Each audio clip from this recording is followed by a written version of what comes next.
Bonjour, comment être plus heureux demain? La réponse avec la sophrologue Vanessa Douillet et son blog Vanouchenko.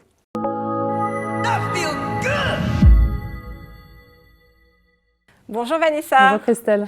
Alors vous avez été infirmière, vous êtes hypnothérapeute, vous occupez aussi parallèlement de communication et vous allez nous expliquer comment est-ce qu'on fait pour être heureux. Ah oui, la recette pour être heureux. J'attendais ça avec impatience. Oui, je sais. J'espère que tout le monde est impatient d'avoir les recettes pour être heureux. La première chose pour être heureux, c'est de sourire.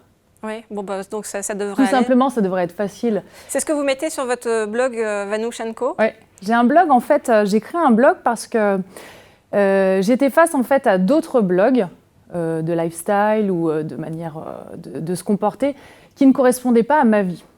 Où tout est idyllique, c'est ça. Dans les magazines, tout est parfait, les pphotos sont parfaites, les mamans sont minces, elles ont le temps de méditer, elles ont le temps de faire à manger, elles ont le temps de s'occuper de leurs enfants. Je voulais quelque chose qui était proche de la réalité, pour dire aux mamans, surtout parce que je suis maman de 3 enfants, pour dire, non, la vraie vie, c'est pas ça. C'est pour ça que vous avez posté votre photo de gratin? C'est ça, mon gratin. On peut l'expliquer peut-être? Oui, bien sûr. En fait, c'était un soir, j'ai préparé un gratin pour ma famille. J'étais fière de leur présenter. Et quand je l'ai sorti du four, il m'a glissé des mains, il a rebondi sur la fenêtre et il a explosé. Sympa. Et là, j'avais 2 solutions. Soit je m'effondrais et je me mettais à pleurer, soit je prenais ça de manière plutôt amusante et je me suis dit, allez, je vais faire une photo et je vais le mettre sur mon blog. Et j'ai fait ça et j'ai plein de mamans après qui m'ont fait des messages privés en me disant, mais ça, en fait, c'est la vraie vie. C'est ça la vraie vie, c'est le gratin qui explose dans la cuisine que tu as préparé vite fait le soir. Moi, ça a été le gâteau dans le four. C'est ça, ou le gâteau dans le four qui a cramé, ou la recette sur laquelle tu es depuis des heures et qui en fait... voilà. Ça, c'est une recette pour être heureux. Alors c'est quoi votre papillote de légumes? Papillote de légumes. Alors moi, j'ai pas trop le temps de cuisiner parce que je travaille et j'aime bien donner des recettes faciles. Donc je mets des légumes dans du papier alu. Un peu de basilic, de l'huile d'olive, du sel, du poivre, je ferme tout et je mets au four. Et sinon, je fais ça avec du poisson aussi. C'est simple, j'avais pas pensé avec des légumes. Super simple. Vous faites un gâteau light aussi, j'ai vu. Oui, je fais un gâteau light. Alors, j'essaye de manger sans sucre et j'essaye aussi que ma famille ne mange plus de sucre rapide. Moi, j'y arrive. Après, les enfants, c'est toujours compliqué. On laisse un petit peu la place au chocolat parce que le chocolat, c'est un aliment bonheur quand même. Les chocolats noirs, 70%. Chocolat noir ou du vrai chocolat. Et puis, quand en dessert, je ne sais pas quoi faire, je coupe des fruits. Et puis, je fais fondre du chocolat dans la casserole et je mets dessus. Et ça, c'est un aliment bonheur. Mais l'aliment bonheur, en fait, c'est l'aliment qu'on fait avec amour. C'est l'aliment où on y met tout son cœur. L'aliment bonheur, ça peut être aussi les coquillettes et le jambon, en fait. Et c'est les aliments faciles à faire, qu'on fait avec amour, qu'on aime partager. Mais alors ce gâteau light là, parce que je ne l'ai pas eu quand même la recette. Je n'ai pas eu la recette. Il suffit de remplacer en fait le sucre. Alors on peut mettre du stevia dans le gâteau light. Je ne suis pas très bonne en sucré en fait. Je fais beaucoup de salé. Vous utilisez du sirop d'agave? Oui, sirop d'agave aussi. Et sinon on met aussi de la poudre d'amande à la place de la 4 farine. œufs. 200 g de mascarpone, une cuillère à café de bicarbonate de soude. Bravo. Et au four, et après, on déguste. Alors moi, dessus, je rajoute un petit peu de coulis de chocolat quand même. Il n'est pas si light que ça, en fait. En fait. Mais le bonheur, c'est ça aussi. C'est d'accepter de ne pas être aussi light que ça. Ouais, le bonheur, c'est être sur une fréquence de bonheur. Si je décide d'être heureuse, si je me force à être heureuse, je finis par le devenir.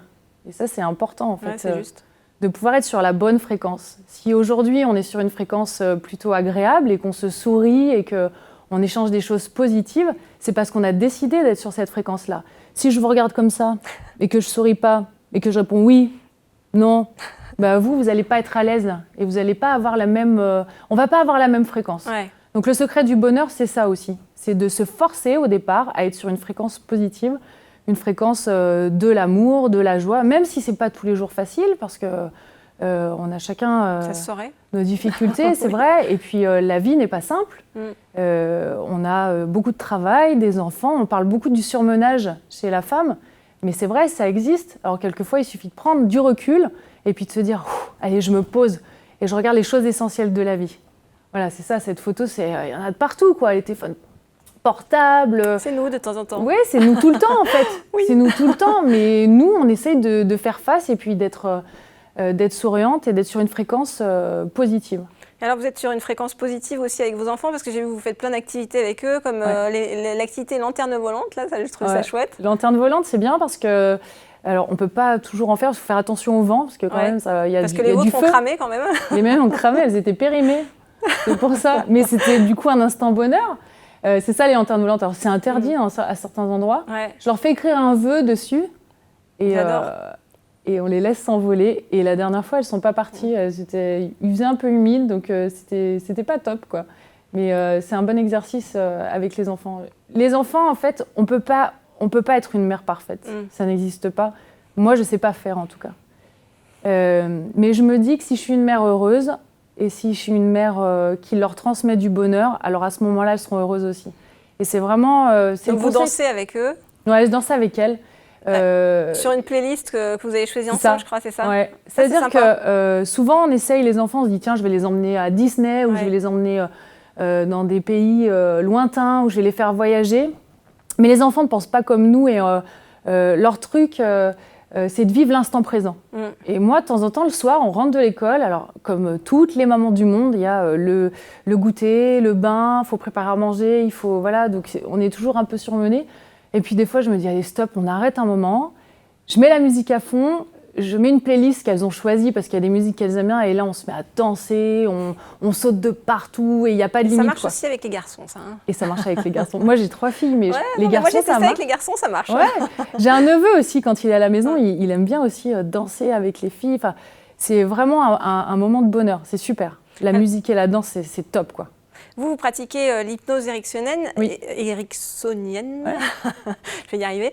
Est-ce que vous avez des petites astuces pour méditer, pour être un peu plus heureux, comme ça, que les gens pourraient faire facilement? Oui, j'ai la première astuce, et je l'ai dit tout à l'heure, c'est de faire semblant d'être heureux. Déjà, si on commence par faire semblant d'être heureux, on le devient. Ouais. C'est sûr, on finit par être sur des fréquences positives, je me répète, mais c'est important de garder ça en tête. Et puis, j'ai un petit exercice qui est très rapide, c'est l'exercice de la boîte. Je dis, vous mettez vos mains face à face, vous pouvez le faire. Ouais. Vous mettez vos mains face à face, vous concentrez sur votre respiration et vous mettez à l'intérieur de vos mains tout ce qui vous a embêté toute la journée, tout ce qui vous ennuie en ce moment, vous mettez tout dedans et ça devient lourd et ça devient lourd. Mais on met tout et on l'efface. On peut fermer la boîte. C'est pas mal ça, je vais essayer ce soir avant de me coucher. On s'en lave les mains. Ouais.